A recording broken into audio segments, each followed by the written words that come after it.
What's up, everybody? You're listening to the Hustle and Flowchart podcast with your boys, Mount Wolf and Joe Fier.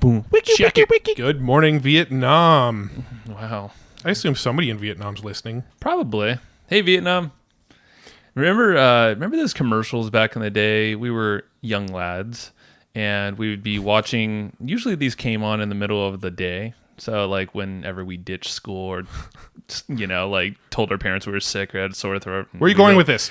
Basically, remember these commercials, the inventor commercials? Yes, I do. The wheel and the caveman. And those are still on to this day. Dear God. Do they look the same, like how dated they were? And probably. I don't remember them back in the day. I just know Same they're animation. still recently on where they're like teaching you, like, pay us X amount of money and we'll show you how to get your invention made. That's all I knew of what inventions and inventors are. Yeah. Is that thing. Like, and we had some other friends that have done, like, have created products, done Kickstarters and all that fun stuff. But that's not what Bobo is doing. No. And by the way, this is the Hustle and Flowchart podcast that you're listening to. I forgot to tag it on the intro. Jeez, so you're fired, Matt. If you forgot what show you're listening to, this is Hustle and Flowchart. Okay. Yeah. All right. Check that radio dial. Continue. What is Bob teaching us today? So Mr. Bob Serling is gracing us with his presence for the second time on the Hustle and Flow Shizzle podcast. Mm-hmm. Hustle and Flowchart. Sure. Jesus. That's Matt's issues. So Bob came on here, and if you wanted to dig into Bob's history, his story, and kind of all this fun stuff that he's done in his career of being an entrepreneur, go check that out at evergreenprofits.com or check it out in your podcast app and look for Bob. But this one, we dig into inventions and how this could actually be really good for an entrepreneur who has and this is us, so it's not like demeaning anybody, but like squirrely brains that just like shiny object syndrome, or I want to test this, or blah, blah, blah, but can't really, or don't say can't, but aren't really stoked to run a business or manage a business, like day-to-day ops where it gets a little boring and draining. Yeah, no, this allows you to sort of dive into other industries, other niches, test things, have some fun with it. Yeah. He gives us like a perfect way to capitalize on our squirrely brains as entrepreneurs. Yeah. It's also a great side hustle, though. We talk about 100%. How, like, if you are in a day job and you want to start dabbling in some entrepreneurships and some building a business on the side, the inventing stuff is a great way to do it. But first, I want to talk about what this is not. This is not how to get an idea for a product, go and get it a prototype made, spend thousands of dollars on a prototype, go and get a trademark and a patent on the thing for thousands of more dollars, spend years and years and years to get that patent process followed through, and then shop it around and hopefully maybe sell your product or get a royalty deal on your license. We're not talking about that. We're actually talking about how to come up with an idea for a product and basically sell that idea to somebody within like days or months. Yeah. And the way, when I was listening to Bob, so Bob's got so much history when it comes to inventing all sorts of different products, all the way from insurance plans and products, skateboards and kids' toys. He's worked with guys like Tony Hawk and all these big companies. So it's like we've known Bob for a little while. We mastermind with him and all that, but it's like I never got like a good picture of like what is this invention process, and then not only just invention, like the creation and finding these gaps and all that stuff, but also like licensing and cashing out on these things, and getting paid for years for your work that you might do part time, and that's why like when all that came together, I'm like, oh my God, this is like a side hustle. You could be an inventor in a space that you have passion around or have some knowledge maybe. Yeah. So it's it was really cool, and I think it's just a good use of if you feel like you have some creative stuff going on and you want to bring a product to market. This is a good way where you don't have to do all that. Yeah, and expensive stuff. We're gonna talk about how to do it all, how to find the potential people to buy or to license and pay you royalties, and how to structure the royalty deals and how much you can make off the royalty deals. I mean, we really, really dive in deep on it. And there's a lot of info, a lot of stuff that you need to understand in this one, a lot of stuff that you're probably going to want to take notes on. You're probably going to want to hurt your hand, and, it's going to really hurt after you like scribble all these bullet points because, Bob just rattles them off fast, But we got your back. Yeah, we took notes for you. Actually, Steven took notes. Thank you, Steven. So Steven took notes on this episode for you, and you can go get those notes all the tips, tools, strategies, resources, tactics, all of it broken down into notes that you can easily follow along to. Just go to hustleandflowchart.com/comp, COMP, short for companion. You got to go there quick, though. Yes, you got to go there quick. Got to be speedy. So once this thing drops, the episode drops, it's there for about a week. Then after that, it's some different ones, different comps. Yep, the notes are available for a limited time after this episode goes live. So go to hustleandflowchart.com/comp. hustleandflowchart.com/comp. And get those, because they're going to go away. You can still get them, but they're going to go away. Well, you'll get other free companions, but they'll be not for this show if you're after a week. Right. Yeah. So go there's get them. ways to get them. Yes. Go get them. Go get them. Let's go talk to Bob. Hey, Bob. Hustle and Flow Chisel. Yes. Chart. Everything. Bob, you're back. I am back with you guys. Yeah, man. Round 2. Is it round 2 or 3? No, this is round 2. We just talk a lot, so I feel It's 2, or it's round 4 if you count the 2 times I interviewed you guys for my podcast. Good point. Good point. It's somewhere between 2 and 4, Yeah. depending on your math skills. Well, how you been doing? I know. I've been doing fine, and been watching all the activity on your guys' end. Things are just blowing up for you. That's great.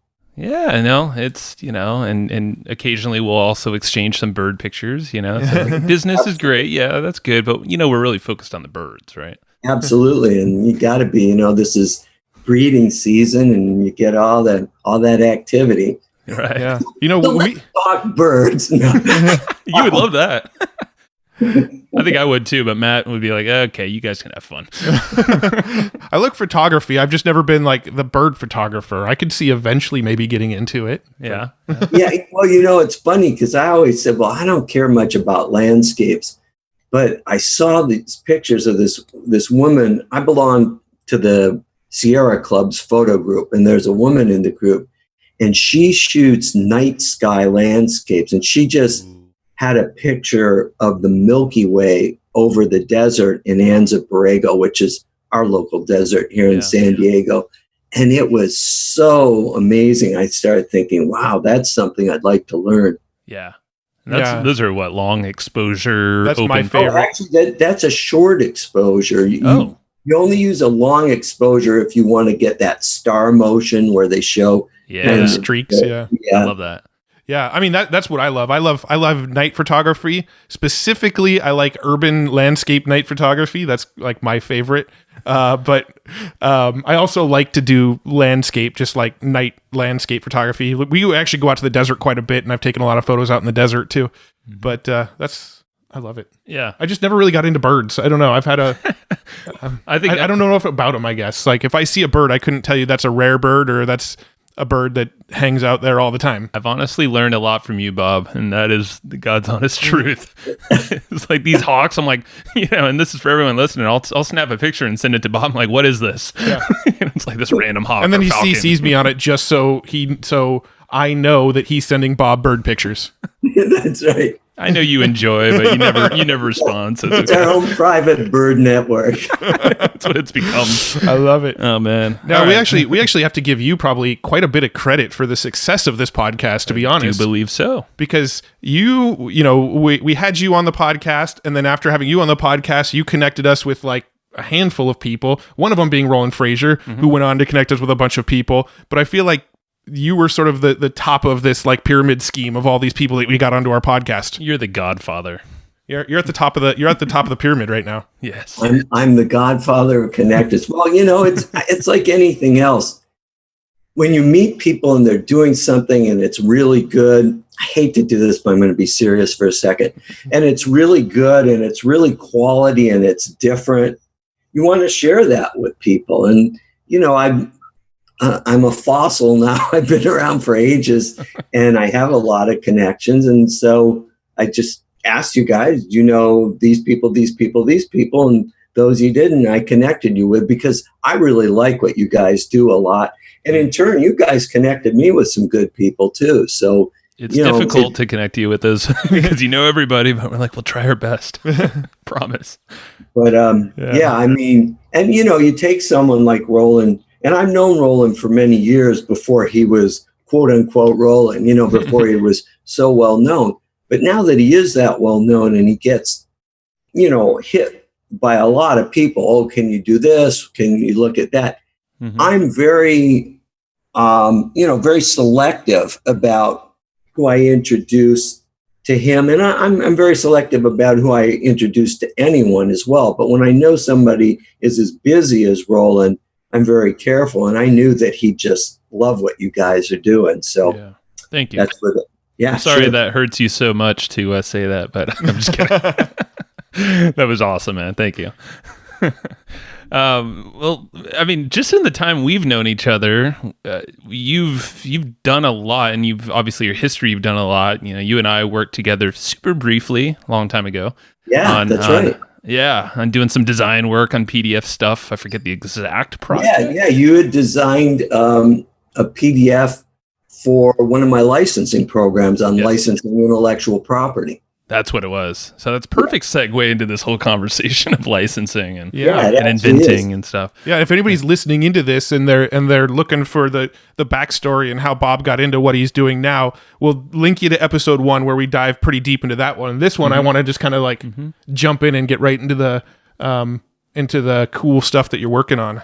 Yeah. Great. So things have changed probably since the last time we chatted, on the podcast. Now kind of with the focus, or back into the focus of inventing, more or less. Yeah, I mean, inventing is one form of licensing, and I am focusing more on it for a couple of reasons. One, because I really enjoy it, and two, because it's massive. There's a lot of money in it, and it's easy to do. It doesn't take any real training. So I really enjoy it, and I think it's also just the perfect fit for any entrepreneur or business owner. Yeah. So where do we start with this topic?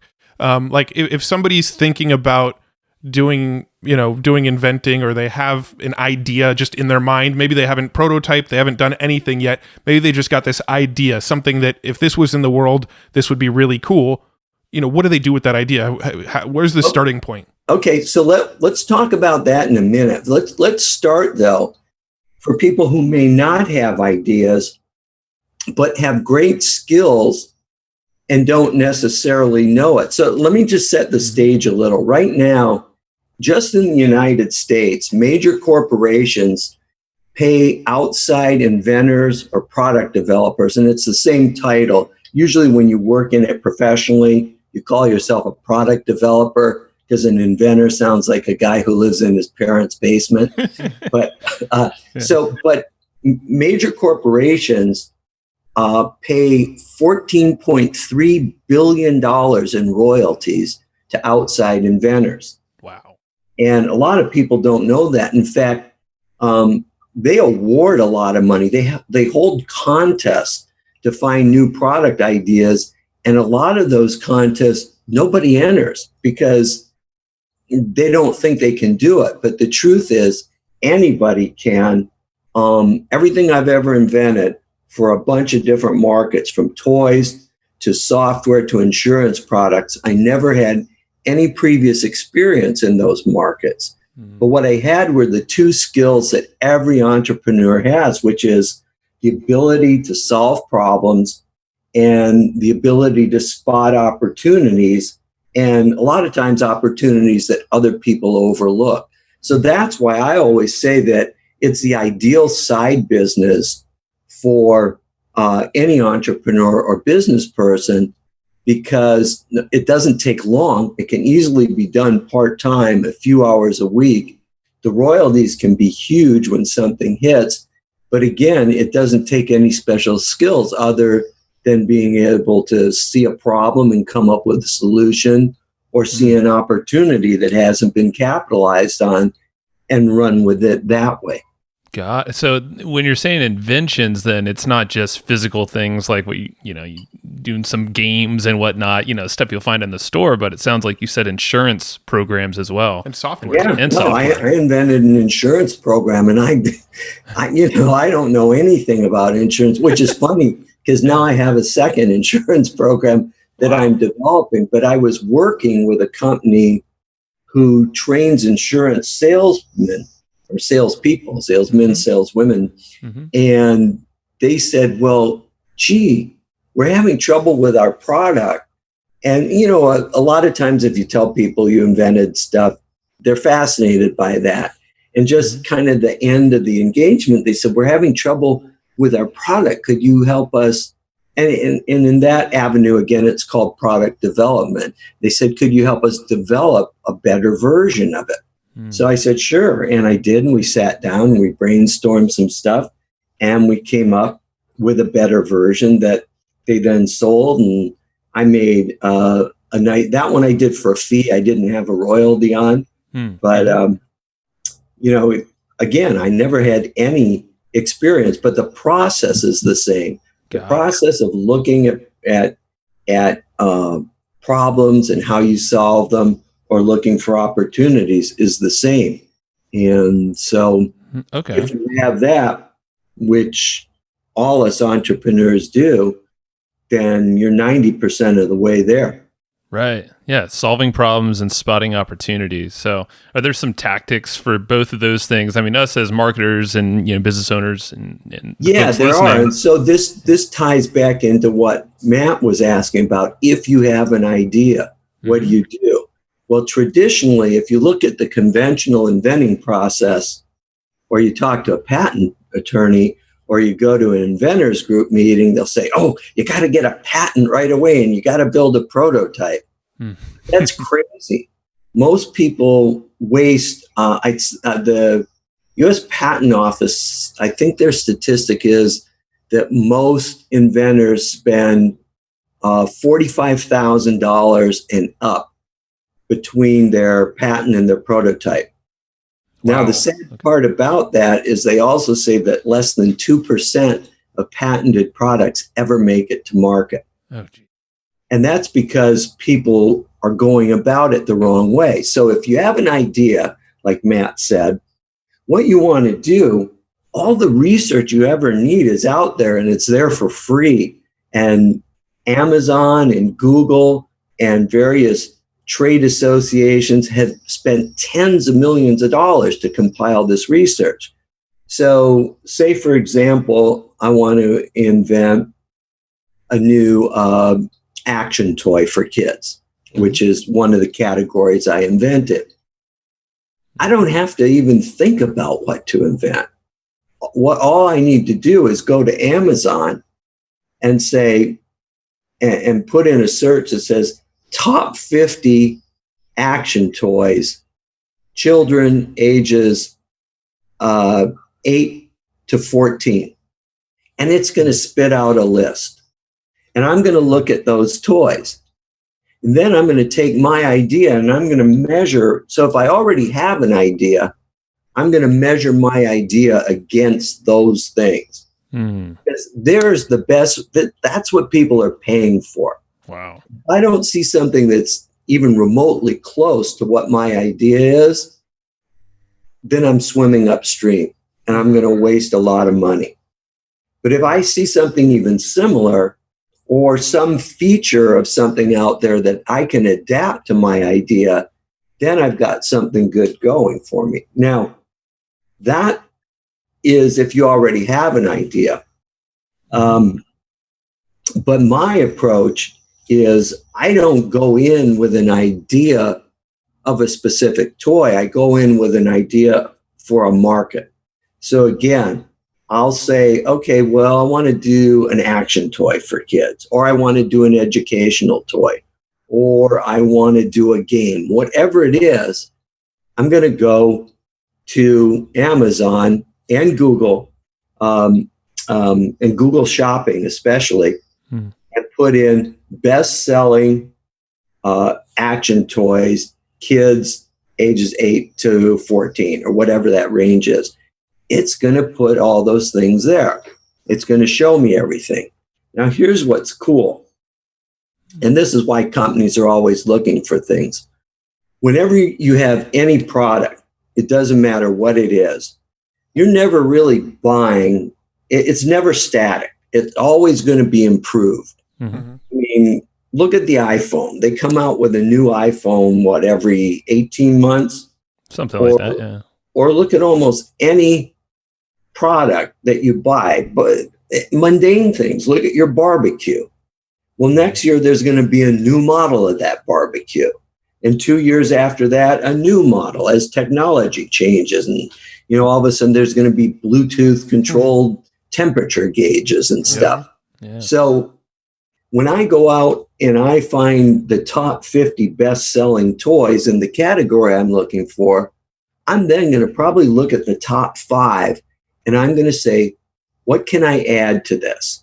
And this is where opportunity spotting comes into play. What can I add to this? A small improvement that will make it better and more fun for kids.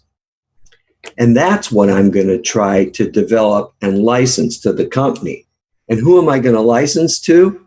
I'm going to license it back to the company that's selling $60 million a year worth of that, or their nearest competitor. Okay. That makes sense. And it makes it a lot easier. So I've rambled on for quite a while. Yeah. So I'm curious. So, I mean, I guess this is probably where you're going to go next anyway, but I'm kind of curious. So you let's say you find this action toy and you have an idea to improve it. Are you going and like getting new prototypes made up, or are you just kind of like mapping out what the new idea would be and then patenting the idea and then selling the idea back? Like, I'm curious where that goes from there, I guess. That's a great question. So the two most costly things that just sink entrepreneurs are patents and prototypes. Mm-hmm. So real quick, on this season of Shark Tank, a guy comes on and he's got this little handle for carrying a baby seat, and it takes the stress off your arm. Mm-hmm. And they're looking at it, and the sharks are looking at it. Oh, that's cool. That's a great idea. And they say, okay, so how many have you sold? And he said, well, we've sold, I don't know what it was, like $30,000 worth. Mm-hmm. He said, what have your costs been so far? He says, I've put in $750,000 for my patents and my prototypes. Mm-hmm. And then one of the sharks stands up and says, you know what? You're dead in the water. Here's why. And he walks up. It was Robert Herkovic, who he and his wife recently had twins. He walks up and he takes the baby seat without the device, picks it up. He strings his arm through it and picks it up. He says, this is how our pediatrician showed us to pick up the seat that solves the problem you're trying to solve, and we don't have to pay anything. And within seconds, it was like dominoes falling. Every shark said, I'm out, I'm out, I'm out, I'm out. Yeah. But the point is, he spent $750,000 on that.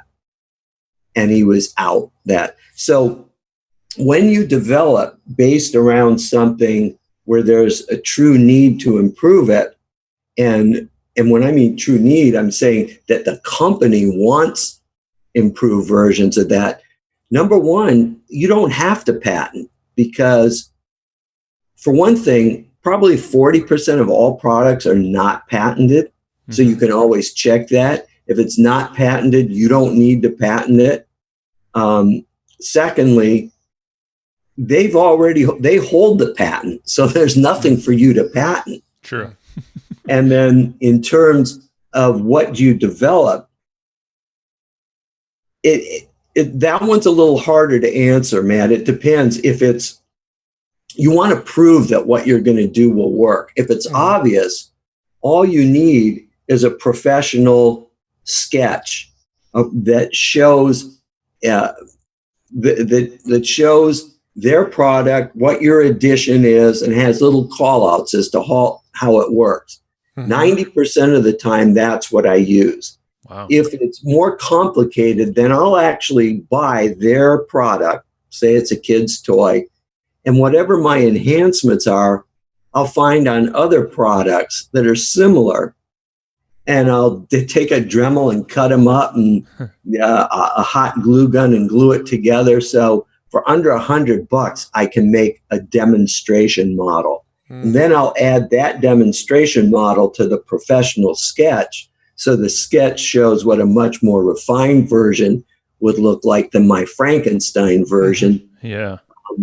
But especially when you're licensing something back to a company that already has that product, it's going to be easy for them to understand what you're suggesting.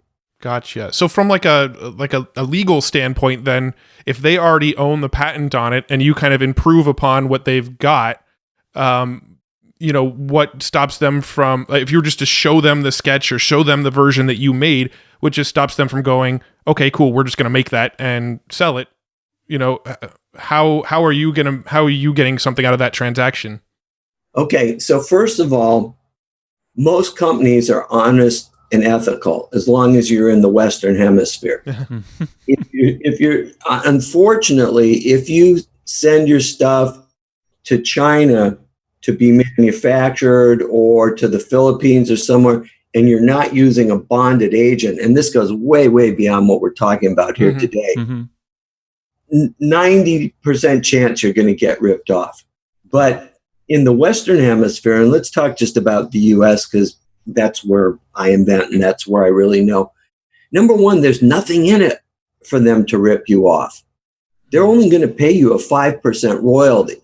If you came up with a great idea and then they steal it from you, first of all, they're going to think, wow, if Matt had one great idea for me, he may have 2 or 3 more down the line. So they're happy to pay you that 5% royalty.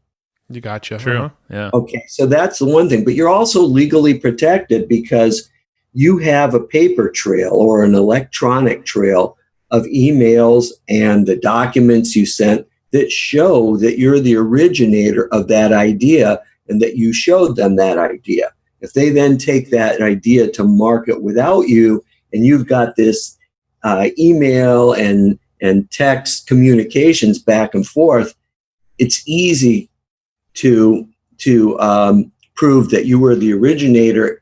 And when you do that, they pay what's called treble damages, which is 300% of the money they made on it. Oh my God. Wow. Do they want to risk 300% or do they want to pay you your 5%? Yeah, that makes sense. Interesting. I've actually been in scenarios before. This is more in like the software space and stuff where I've seen somebody's software. I've contacted them. I've told them, hey, here's a cool feature that I think you should add to it. I know this is not totally apples to apples, but I've told them, here's a cool feature that I think you should add to it. And then they would say, cool, thanks. We're probably going to add that in. 2 weeks later, that feature's in there. And I say, hey, so you added that feature based on my advice. And they say, no, we were planning on doing that anyway. Well, yeah, that's why the way you would approach them is say, hey, I've been using your software for 4 years. I program myself. I've been a developer. I have a couple ideas I haven't seen you do that I think will be really beneficial for you. Are you willing to discuss them under a confidentiality agreement? And because software is different, you need a confidentiality agreement with software. Yeah, because with software, it is pretty easy for them to say, cool, that's a great idea. We were planning on adding that anyway, and then just kind of cutting you out of the mix.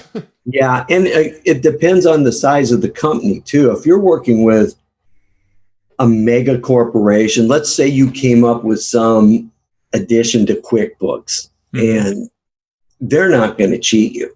But the local software company that's doing $500,000 a year, they're not paying their bills as easily. They may be a little prone to take advantage, but and that's why the short explanation is you want to tell them you have an idea and then present it under a confidentiality agreement. Yeah, to just make sure you're good there. So what because obviously, now you have some good relationships built in a network around these potential companies you license this to. How does a pitch process look like for someone who is following what you're saying here? Is there a way that you approach these companies to get on their radar? So with major corporations, what you'll find is that if you go out to their website, you look for inventors relations or product acquisition. And they're all going to have that. Now, normally they want you to fill out a form. And that's what you don't want to do, because that's going to go to a low-level screener. So what you want to do instead is spend a few minutes searching LinkedIn, usually, and other places, there are other paid services where you can get people's contact information, and you want to find out. Now the cool thing is that with big companies, and any company that's looking to acquire new products, they don't hide that. They advertise it. And they'll put their contact information in their LinkedIn profile. So just about 2 weeks ago, I was looking at a new toy company who has some interesting toys, and they're probably doing about $750 million a year in sales, which is kind of a low-end medium-sized toy company. All I had to do was go to the LinkedIn page for their company, and I found the email, the name and email address for the head of product acquisition within about 30 seconds. If I can't find that, then I would say I would go into Google and I'd search on news for ABC Toy Company. And then that's going to bring up all their press releases. And in there, they'll almost always quote either the head of operations or the head of product acquisition or what, because when they're talking about their products and they want to roll them out and they want to get press, it's the product acquisition people that talk to the press.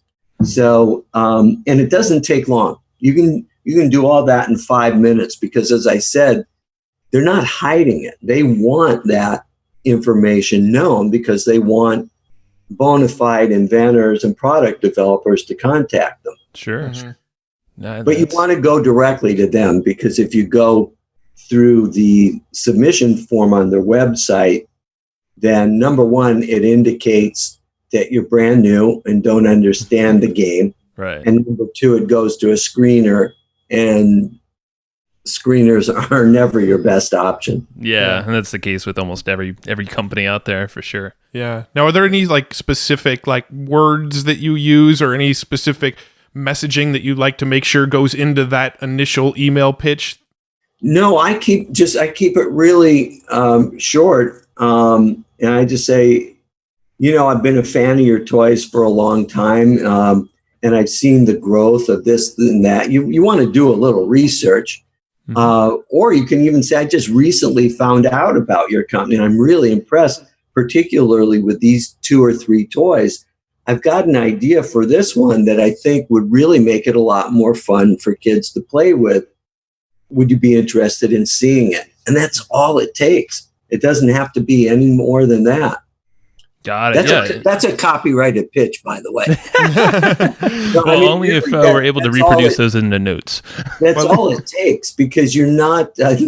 I'm joking, of course. I know. Because it's nothing more than that. It's just a conversation. It's like if I was to come to you and say, "Hey, I've got an idea of somebody who'd be a great speaker for your podcast. I've got 4 or 5. Do you want to talk about it?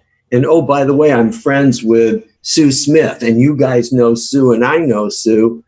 Then you're probably going to say, "Okay, yeah, I'll talk for 5 minutes and see if this is worth it or not." Mm-hmm. Yeah. So it's just a human to human communication, really. Yeah. I really think this is going to kind of blow some people's minds, because I think the general thought on inventing is you have to be a super creative mind, a super creative thinker who's constantly got new ideas. Once you have an idea, you have to go and get that idea prototyped and patented, and then maybe put it on Kickstarter to get some interest. And then once it's gone through that Kickstarter process, then you go through a round of raising and I think that's what people think of when they think of inventing, is that whole long, arduous process that could take years and years and years before anything comes to fruition and you're actually in profit. Yeah, and that's the typical route if you're going to manufacture something and sell it yourself. But look at all the time and effort it takes to do that. Jesus. And if you really want to have your ideas stolen, put them out on Kickstarter. Do you ever use that as a research spot, or is that too unproven? Every foreign knockoff company in the world watches Kickstarter and Indiegogo and all those with a keen eye, and they're out there, and your stuff is being knocked off before before your campaign has even raised $10. Yeah, faster than you could produce a prototype or whatever it is. Think about how it mitigates your risk. If you look at a product that's already selling well, and you invent an improvement for that, and you take it to that company, they have all the tooling. Yeah. You're not going to pay for any of that.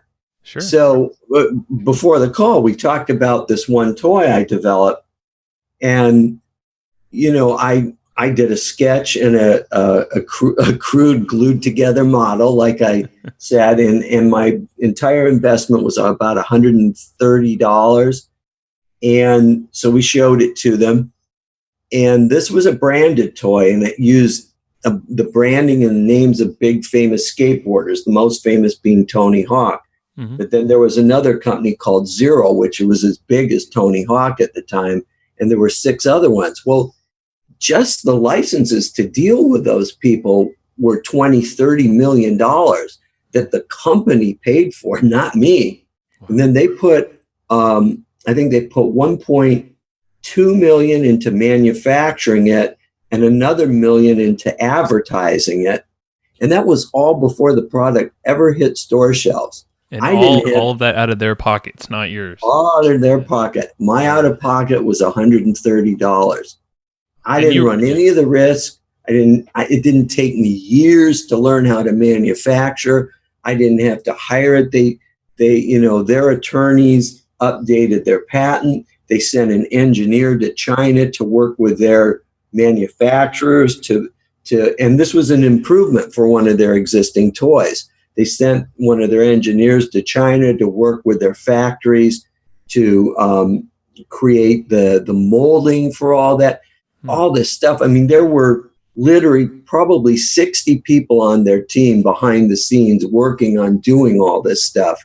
So are you a part of that process? Are they consulting with you throughout it all? Nope. Wow. That's cool. Very little. They'll show you stuff because they get a kick out of it too. And so they'll send you updates and say, hey, look at this. We just completed the design for the packaging. What do you think? And sometimes they will ask you, like I named that toy as well as developing it. And they also used a photo that we had created of it. And they'll say, hey, is it okay if we use the photo? But they love the name, and I included that in it. And so they keep you up to date. But I don't know anything about mass manufacturing. Right. They've never asked me about that.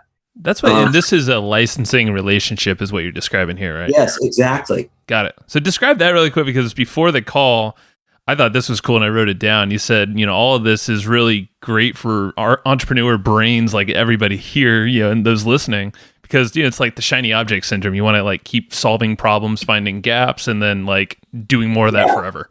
Right. But like running a business and manufacturing, not that fun. If you're running a business, the shiny object syndrome will kill you. Yeah. Oh, yeah. Because you can't jump from thing to thing to thing like we all do. Sure. Because we have creative minds. But if you're developing products, you want to jump from thing to thing to thing. Yeah. And you have the opportunity to, and it doesn't hold you back. It actually advances you. Yeah. Because you're not doing the manufacturing, the marketing, the shipping, the customer service, and any of those things, you have time to devote just to that creative side of it. And that creative side benefits from being able to see more and more opportunities and more problems that can be solved. So, we jokingly refer to it as shiny object syndrome, but with something that is a detriment if you're manufacturing or just running your own business is actually a great asset if you're licensing. Yeah. So really that's what sounded so cool, is because you could stay in creation mode all day long. And for us entrepreneurs, typically that's the lane we want to stay in, and everything else. So licensing, should we even touch on that now, or do you want to get back in? Whatever you want to touch on. Before we go there, I'm curious real quick. Are there any specific like niches or industries that you are kind of excited about right now? I know you talked about toys and insurance. Are there any other ones that are kind of like sort of hotbeds for this kind of thing? No, that's what's cool about it. First of all, I always tell people, invent for a category or a market that you either already have experience in or that you enjoy. And so for me, I like gadgets and toys. So household gadgets, toys, insurance, I just fell into totally by accident. But, I thought, well, gee, here's this other idea that could be really big. Might as well put it out there. So I work mainly in toys and household gadgets more than anything else because I enjoy them. But like I've got occasionally I have a mentoring program, and I don't take many people into it, but maybe a couple a year. And the one guy, he really loves cars and automotive accessories. So, and that's a massive market. It's huge. Yeah. So if you love pets, that's a massive market, Yeah. So probably anything that isn't a highly regulated market. So food products are very hard to develop for, because before a food company will even talk to you, you have to provide them with laboratory testing that shows it's safe, it's non-poisonous, it isn't choking, it is this and that. And those tests are going to cost you anywhere from $20,000 to $75,000. So really there are a few companies that do food development, product development, and they're very specialized and they're well funded. That makes sense. Yeah, food is a tricky industry to be in, and supplements as well. I know it's a very similar, expensive, long process. You're like, exactly. Anything that goes in your body. How about bird inventions, though? You're all about bird. You got to look at the size of the market. There we go. As much as I love photography and birds, it's a minuscule market. So I hear birds don't spend much. That's right. Bird doesn't spend much. That market's tiny. I mean, the real answer, and that's a great question, because it's not like there's a hot market. So apps aren't a hot market, but it might be hot to do an app for an industry that you really like, and there isn't that good an app out there, or there is a good app out there, but you see a problem that app isn't addressing. Then you send them that little email that we talked about before that Matt asked about, said, hey, I've been using Map My Run for the last 6 months and I really like it. That's one of Under Armour's apps, by the way. Right. I remember that one. Yeah. But there's a couple features I think you could add that would make it even better. And I'd love to share them with you. Do you license this type of stuff from outside developers? So you let them know right there by asking the question. So it's not, we're always interested in ideas. Just send them. You let them know you want a licensing arrangement. Right up front. Yeah. Again, I mean, people might look at apps and say, oh, it's a hot market or it's a saturated market. But that's the wrong way to look at it. You have to look at apps within the area that you're focused on, that you really enjoy working in. So when you're spotting these gaps, I'm curious, because you probably have a good eye, and everyone should be if you're dealing with the markets you're passionate with or knowledgeable about. Are there specific types of indicators or gaps that you're looking for that are just no-brainers when you look at these current products out there that you want to improve? Yeah, I mean, there's multiple levels of looking at them. The initial level is just looking and say, okay, what could I do to this? What would either make it better or make it more cool or more fun or easier to use? Okay. And sometimes things will just jump into your mind, obviously. Yeah. So knowing the market really is going to help those become a lot more obvious. Right. Then I have a proprietary process that has 37 questions. Ooh. And I'll go through those. Cool. No, I'm not saying I'll go through them here. It might take a while, but I go through them when I'm looking at a product, and those stimulate some ideas. So, what are a couple of them? Do you have them off the top of your head? Yeah. So, one that I always like to ask is, it's a pair of questions that we call good cop, bad cop. What would be the best thing we could do that would make this so much fun that every kid would want it? And what's the worst thing we could do? Now, and this is interesting. I like that.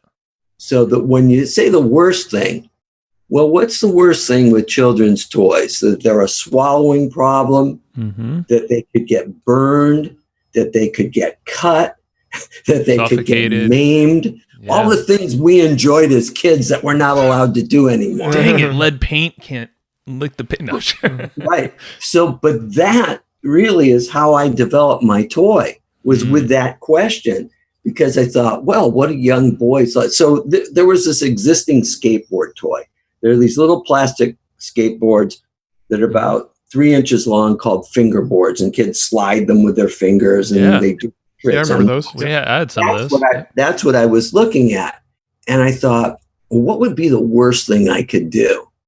And so I immediately started to think, well, what did I like when I was a kid that kids can't do anymore? I like chemistry sets, because they came with stuff that you could set on fire, and you can make gunpowder, and it would explode, and all these things. I thought, well, the way you stop a skateboard, whether it's a toy or a real skateboard, is you drag the tail and it scrapes, and that creates friction that stops it. I thought, well, kids love fire. What if I could make something that when they dragged it would shoot off a bunch of sparks off that tail? And I started looking into it. And so the next question, one of the 37 questions, is, what is this like? And I thought, well, what is this like? What toys do that? Have you ever seen those little things that they use at birthday parties and New Year's Eve? It's got a little plunger, and you press it and the wheel spins and it shoots off sparks. Sure. Yeah. I thought, if they're doing that and they're selling that, it's got to be a cold spark that can't hurt kids. Right. I can adapt that to the tail of this toy. So those two questions, the one, I said, what's the best thing I could do? That didn't stimulate any ideas. What's the worst thing I could do? That's where the good something damaging. But then how do I take something that's damaging and fun and make it non-damaging? And that's when I said, what's it like? And that's one of the other questions. What is this like? And it doesn't have to be what it's like within your own category. Is there anything that's similar? And it doesn't even have to be a toy. It could be, a device used in some other hobby or discipline.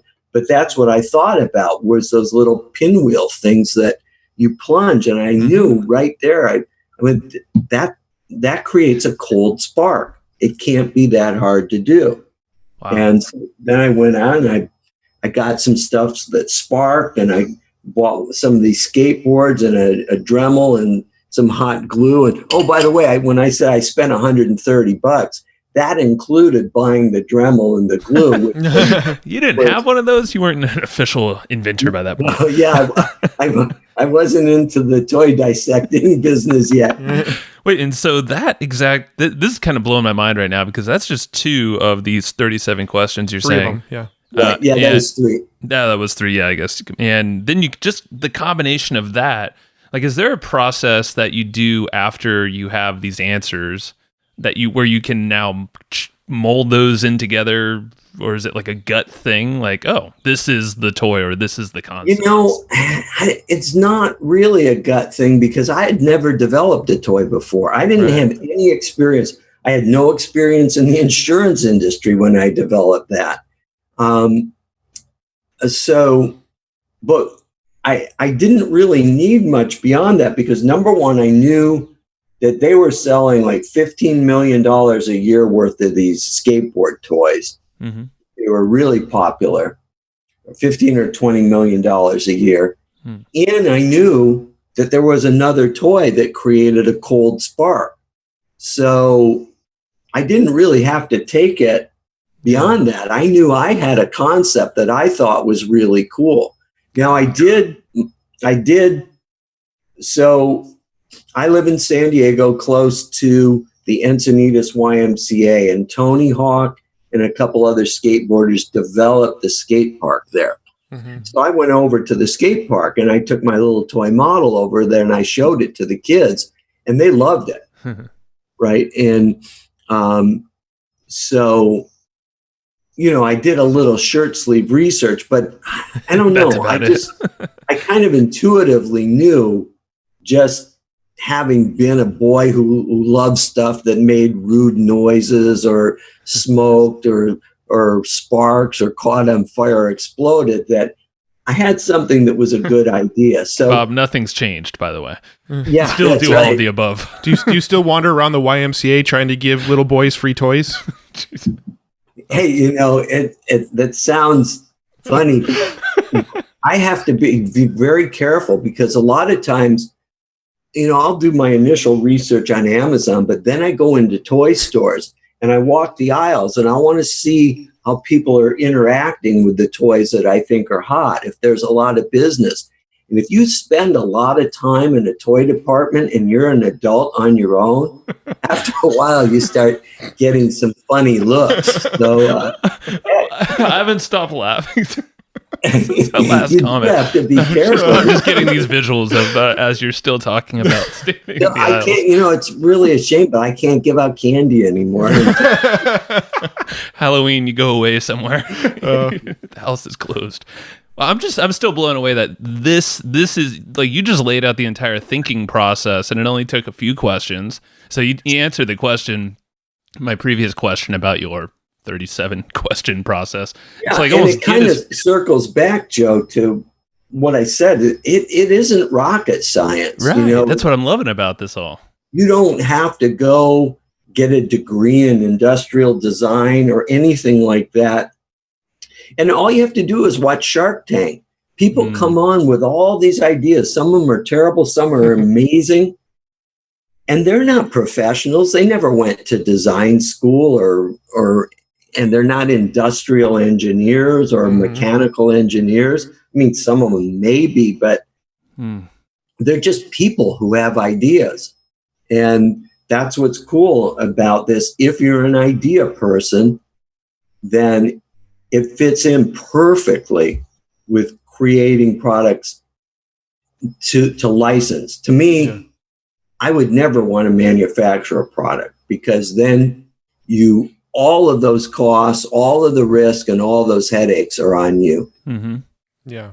No, the licensing, just to go back to that now, what does that look like, without going super deep on licensing, but just show, kind of Like spit out what's possible? Well, kind of like some of the deal structures, right? Yeah. So once you're in talks, you have the approval and you're chatting with the the company. And that's real easy too. So number one, you're always going to use the company's licensing agreement, because they have a small army of lawyers on staff, and they're never going to use your agreement. They're going to use theirs. But that's not a problem, because what you're really looking at is, what's your royalty rate? How often are your royalties paid? And are there any other things that might harm you? So, for example, royalty rate depends on the industry. For toys, it's between 4% and 7% usually. So I usually say, think about 5%. And pretty much for physical products, 5% is the rate in almost any industry. Now, you're paid that based on the wholesale cost of the toy or product, any product sold to distributors. So let's say you've created a new oven mat, or a coating for, not an oven mat, but an oven glove, a coating that makes it easier to grip stuff and not drop it. Well, and if that thing sells for $20 on the market and they sell it for $5 to the distributor, then your 5% comes off of that $5 because that's what the company gets paid. They don't get paid $20. Mm-hmm. So you get that, and you get it forever. As long as that product sells, you continue to get your royalty. Mm-hmm. So those are the main things. What's your rate? And how often do you get it? Now, I always ask to get my royalties once a month. Most companies will accommodate that. If you say, look, this is how I make a living. Everybody else gets a paycheck every 2 weeks or once a month. I'd like my royalties once a month. Most companies will pay once a month. Some pay once a quarter. And, you can live with that. That's the only other thing. And then you look for little things. You don't want to be responsible for any costs they have. You don't want to be responsible for filing the patent. You don't want to be responsible for any liability they may run into if they get sued, because they've done all their testing. They, for any product, whether it's an automotive product or a toy or a household product or a new remote control, whatever it is, it all undergoes rigorous safety testing in the United States and in all westernized countries. Mm-hmm. So they've already done that. So if they get sued, it's not your fault. Either they didn't do their testing properly, or more than likely, it's just some whack job who's trying to make some easy money. Sure. You want to make sure that you're not a party to any lawsuits they might be in. And other than that, that's all you look for in the agreement. Now, do you ever know how much money is coming to you, or do you find out when the checks arrive? No, they send you a full report. Oh, you do have, there's always a clause in there that gives you the ability to review their books, have your CPA review their books. I've never done it because, look, they're either going to be a little short and pay you a little too not enough, or a little more than they should. There may be a little tiny glitch, but there's never anything big. And they give you get a printout, all the sales. And I used to get these like 30-page printouts for the toy that showed every toy across the world where they were being sold. We sold 95 units in March at this Toys R Us in Shanghai. We sold 670 in March at the Toys R Us in New York, and then the drugstore chains that carried and all this stuff. It's spelled out to the T. Wow. R.I.P. Toys R Us, by the way. Just shout out to them. Actually, Toys R Us may come back. Really? Oh, because of you. No. That's interesting, though. I hope there are a couple investors looking to bring it back. Ah, okay. Interesting. Well, I'm taking notes about it. I'm like, this could be like a perfect side hustle for someone listening, like someone who wants to just, maybe it's a weekend creative warrior or something, scour some of these things and whatever niche that you're interested in. And I'm curious, couple things. So would you agree that someone could do that if they side hobby? Yeah, that's how I do it. It's not like you're out there doing it 40 hours a week. You're going to do it maybe 5 hours a week, because there's only so many ideas your head can hold anyway. Yeah. And and then you got to have your sketch develop, and that sketch you can get it. I use either. There's some really good artists these days on Fiverr, and there's definitely good artists on Upwork. And, a sketch is a good professional sketch with call outs that show what your improvement to a product does. You can get those done for about $200. It is ideal from that standpoint, Joe, in that it really is almost a part-time, not almost, it is part-time. You could develop a big design firm and hire a bunch of designers and do it full-time, and there are ones that do it. But then you're back into that headache of running a business with a bunch of employees and And that's yeah, I'm seeing it as like a great, just an idea creation thing. Like, hey, Matt and I throw around ideas all the time for just random whatevers.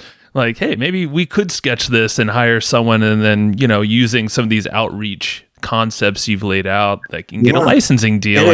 There's, as I said earlier, companies that have no prejudice against as to how big or small you are. They realize that a great idea can come from anywhere. And you guys know that about 3 months ago, I was approached by a company that does $5 billion a year in toy sales. Right. And they approached me about developing a board game for them. Now, I don't do board games. My brain doesn't think that way. Creating a board game is almost like writing a novel. You have to put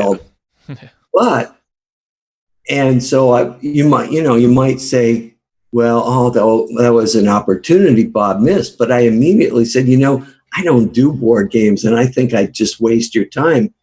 What I love is this category of toys. Do you have anything in that category? And they said, yeah, sure we do. Let me send you about 8 links. So all of a sudden, I'm now an approved developer for this huge multinational company. Awesome. By having told them no and being honest and not saying, oh, yeah, I can do that. Well, you just saved them a lot of time and yourself a lot of stress. And here's what I do. And if that fits what you do, and it just happened that it did fit. So now I've got this development contract. I'm on their list of approved developers, which is a great thing to have.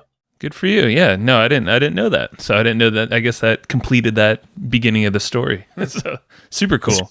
I'm just an average dollar per like deal size. I know they're completely different, but if like someone were to look at this as like, hey, this could be a good part-time thing, when you go to a licensing deal, is there a way to kind of be like, okay, well, this is worth this kind of amount, this potential? Well, no, because you never know how well something's going to sell and how long it's going to sell for. So you never know. I mean, there's no metric that you can go, ABC, but you do know that if a company, if they're $100 million to $1 billion company, there's a good chance they're going to sell a lot of something or they aren't going to license it.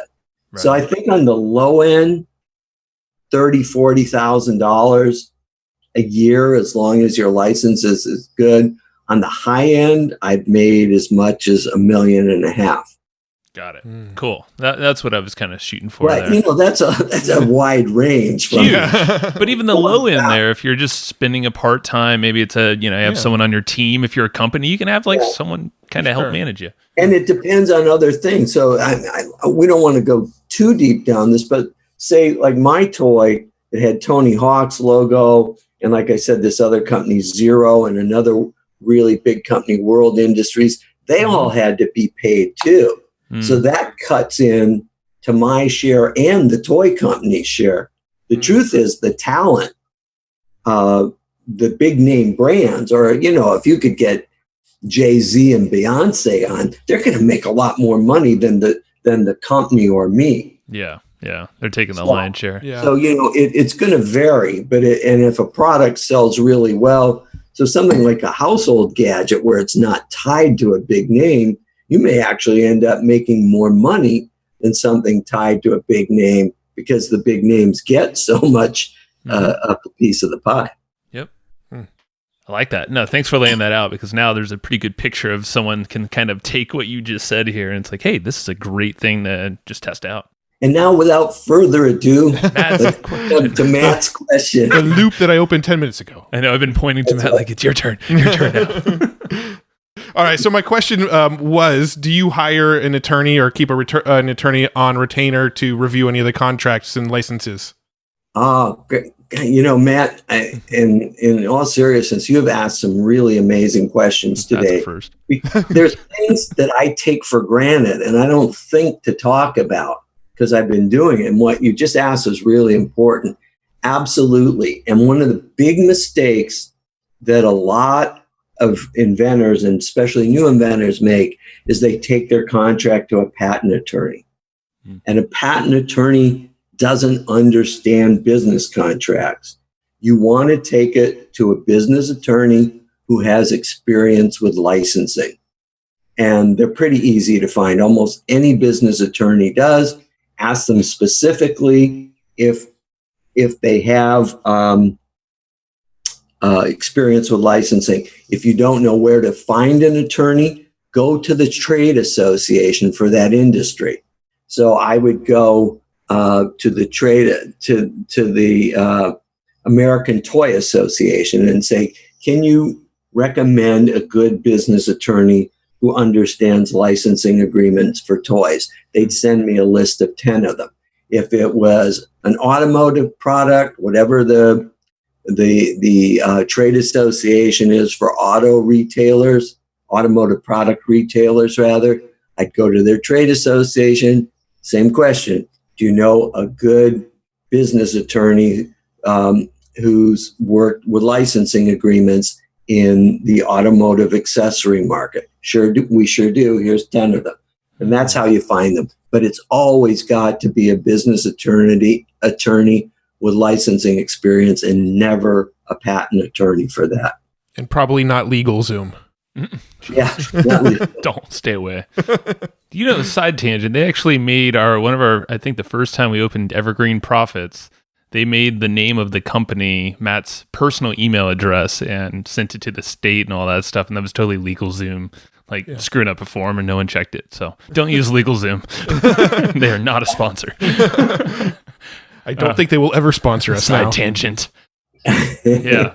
This is interesting. So the 37 question process that you have, is there a way to direct people to acquire this or pay you for this? I do teach workshops in it, but what I recommend that they do instead before that, and if they want to dig even deeper and see if they have a real interest in this, I have a free 5-part training program on inventing, because there are so many myths about inventing, and the conventional inventing process is just a mess. When you look at people who are spending $45,000, $50,000, $100,000 on patents and prototypes with no hope of getting that thing to market, it's because the conventional process is just horrible. So I have this little 5-part course that shows people what to look for and what to look out for, and it's called The New Rules of Inventing. And I can either give the link now, or you can just put it up in the program notes, whatever you think. Both of them, yeah. Go ahead and share it. Okay, so it's www.salesgrowthsystems.com/inventing. And you can just sign up there and get the 5-part course over 5 days. And I think at the end of it, there's a link where you can sign up to see if you want to join a workshop that I teach on this process. And so that's really kind of the way to do it. But I really, rather than just jumping into the workshop, I think it's best if people just kind of get a little more information about how the process works, some of the things. We couldn't touch on all of them today. Yeah. Do you, are there any good books that you've read lately? We always ask what books that you recommend that you've read over and over, recommended a lot, but we asked that last time. So I'm curious if there's any more recent books that you've really enjoyed. Oh God, there was one, and I'm trying to think of what it was. A lot of people read 4 or 5 books a month. I think reading books can become a shiny object syndrome. Mm-hmm. I think you can constantly be looking for books and ideas instead of focusing on your business and what you're doing. So, there's only a few. I'm really judicious about how much outside reading. Hang on, I'm going to turn towards my bookshelf and see if there's anything in particular. Well, you did mention, before you hop on the call. Yeah. The one book I really liked was And it ties into this. It's about using your brain capital. It's How to Be a Capitalist Without Any Capital. Yep. By Nathan Lotka. Yeah. That's a good one. Yeah. Nathan should be a sponsor of the show by now. Named after a potato pancake. I want to read their book. All right. We're going to have to clip this out, send it to Nathan. Nathan needs to be a sponsor of the show. I feel like we've given that book more shout outs over the last like 5 or 6 episodes than any other book we've talked about. That's pretty cool because that shows that it's a really good book. I think James Schramko told me about it. He probably did. Yeah. I'm really careful.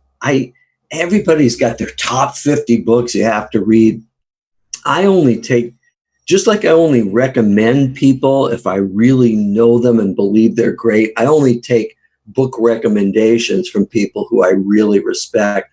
And James is one of those. So when he said, hey, this is a great book I think you'd like, then I decided I'd definitely take a look at it. Yeah. No, it's a very good like lateral thinking book, just kind of approaching things in ways that most people aren't approaching them in. And it's really just a lot of various lateral. Yeah. And it ties into this conversation. It seems like this whole inventing conversation is very lateral. Which again, kind of shows my own bias. I really lean towards that type of thinking. Sure. A lot of us do. So, cool. So the link, we will put it in the show notes. It's salesgrowthsystems.com/inventing.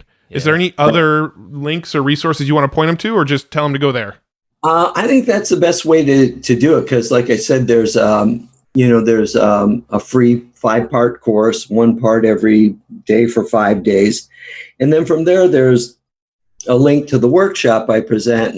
And those are really the only things I have, because for the most part, I'm trying to spend time really inventing stuff rather than just, talking about it. So I don't have zillions of resources on it.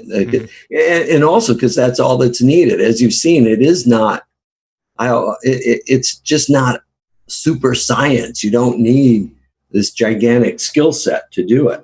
Yeah. And in all honesty, like to everyone listening, Bob is one of the most authentic guys and just down to earth, exactly like this. And I don't know anybody else who's done what you've done in inventing or even licensing for that matter. So if you have like any ounce of interest in this, definitely go over there and talk to Bob, like find a way to do that, because it's interesting. It's so lateral. This applies to every single person here. We should give out Bob's phone number. We can call him. Oh, okay. let me pull it up really quick. I only give my phone number to people who can find stuff that will explode or catch on fire.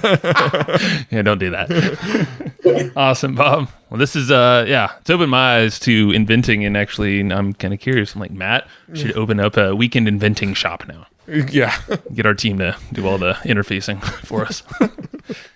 Thank you, Bob. This has been all right, you guys. Well, thank you. As always, I had a blast talking with you. Yeah, same. All right, we'll see you later. Okay, bye-bye. Bye. Thanks, everybody, for listening to this episode of the Hustle and Flowchart podcast. Before taking the time to listen, we want to give you something a little bit special. Every single episode that we do, we actually have somebody on our team take notes. We basically have a Cliff's Notes version of every episode where you can go and find all of the tips and tactics that they laid out, all of the resources that they laid out, all the good stuff from this episode. We actually have a nice simple notes version that you can find on our website. So go to evergreenprofits.com, find this episode that you just listened to, and give us your email address and we'll send you the notes. Thanks for listening.